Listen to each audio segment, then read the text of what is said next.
소설 죄와벌의 라스콜리니코프. 그는 가난 때문에 대학을 중퇴하고 돈밖에 모르는 전당포 주인 노파를 살해합니다. 스스로 악인을 징벌하는 초인이라고 생각하던 그는 살해 후 죄의식 때문에 괴로워하게 됩니다.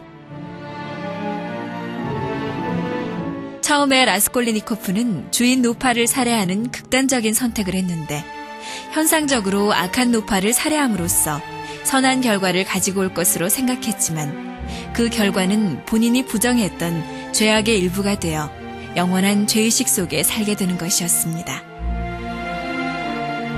라스콜리니코프는 이런 죄의식에서 벗어나기 위해 자수라는 선택을 합니다. 자수를 하는 것은 힘든 선택이며 그로 인해 형벌을 받아야 하지만 결과적으로 그는 마음의 기쁨과 행복, 자유를 누리게 됩니다. 어떤 문제에 부딪히게 될 때 우리는 라스콜리니코프처럼 선택을 하게 됩니다. 그 선택이 보다 선한 방향을 향하기도 하고 보다 악한 방향을 향하기도 합니다. 이때 우리는 보다 선한 선택, 즉 기쁨과 행복을 가지고 올 수 있는 선택을 하기 위해 노력합니다. 악한 방법으로 문제를 해결했을 때는 현실적으로 이익이 되는 것 같지만 그 결과는 불행과 파멸이라는 것을 알고 있기 때문입니다.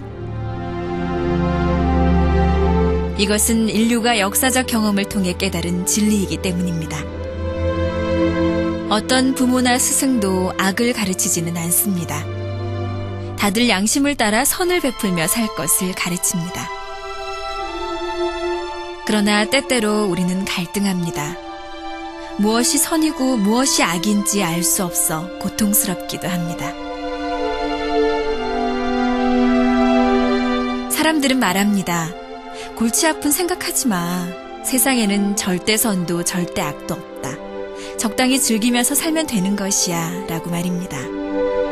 그래서 보다 분명하고 확실한 결과가 눈에 보이는 삶을 살게 됩니다.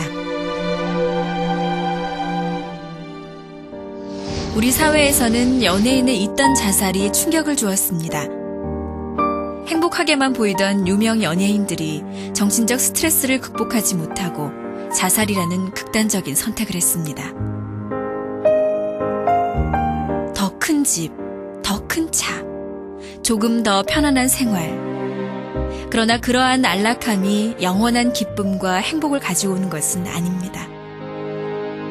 풍요로운 물질만으로는 인간의 삶을 충족시키지 못한다는 것입니다.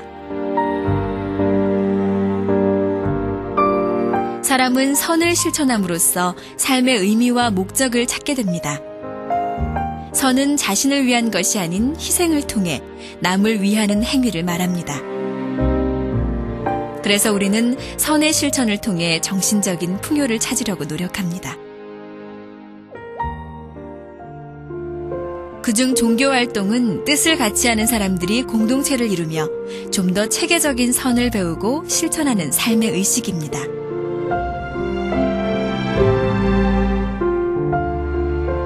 현재 65억 세계 인구 중 50억이 넘는 사람들이 각자의 종교를 믿고 살아갑니다. 다양한 종교들이 공통적으로 추구하는 것은 바로 자비와 사랑입니다.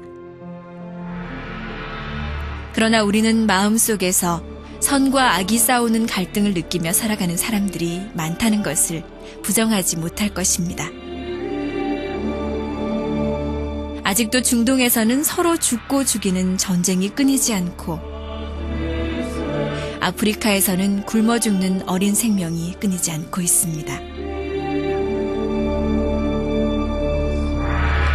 또한 사람들은 극도의 이기주의, 향락과 부패의 늪에 빠져 마약, 프리섹스로 극단적인 기쁨을 추구하려다 헤어날 수 없는 괴로움에 빠져 허우적대고 있습니다.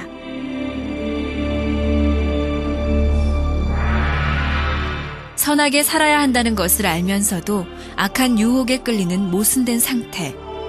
기독교에서는 이런 상태를 타락이라고 합니다. 삶의 목표와 방향을 모르는 정신적인 무지의 상태에 떨어졌다는 것입니다. 그래서 많은 종교와 철학은 인간의 정신적 무지를 깨우치기 위해 노력해왔습니다. 그러나 수도의 경지에 오른 사람들도 내적인 고뇌를 고백하곤 했습니다.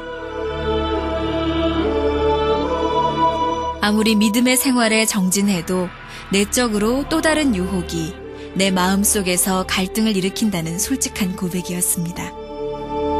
그것은 이들의 믿음이 부족해서가 아니었습니다.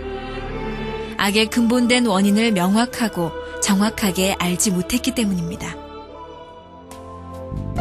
현대사회에 들어오면서 기존 종교는 더 많은 질문에 명확한 답을 주지 못하고 있습니다. 악의 근원은 무엇이며 어떻게 근절할 수 있는가? 몸과 마음의 완전한 평화를 이룰 수 있는가 등의 근본적인 질문에 실증적이고 논리적인 현대인들의 지성에 맞는 답을 충족시키지 못하고 있습니다. 종교는 서로 사랑하십시오.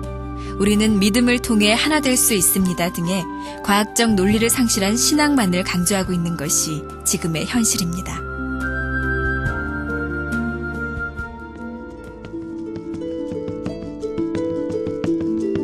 인류 역사 속에서 종교는 인류의 심령과 지능이 발전됨에 따라 진리를 가르쳐주는 범위와 표현되는 방법이 발전되어 왔습니다. 이제 현대인의 지능에 맞게 진리를 설명해 줄 수 있는 새 진리가 필요합니다. 새 진리인 통일 원리는 성경의 비유와 상징으로 기록된 하나님의 뜻을 현대인의 지능에 맞게 명확하게 밝혀줍니다. 통일 원리는 하나님은 어떻게 계시며 인간을 왜 창조하셨는가? 인간은 왜 모순성을 갖고 괴로워하며 살아가고 있는가? 그럼 하나님은 왜 창조의 권능을 가지고 일시에 인간을 행복하게 해주지 못하시는가? 그리고 새 진리는 어떠한 사명을 해야 할 것인가 등 풀리지 않았던 근본적인 질문과 앞으로 인간이 어떻게 살아야 하는가에 대해 확실한 당위성을 제시하고 있습니다.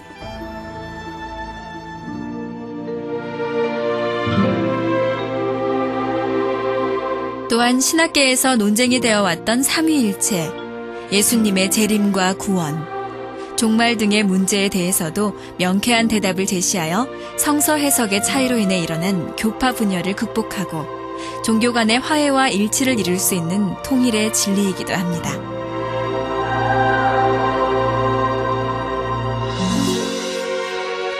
나아가 인간의 외적 무지를 극복해온 과학과 내적 무지를 극복해온 종교 간의 통일까지 제시하고 있습니다.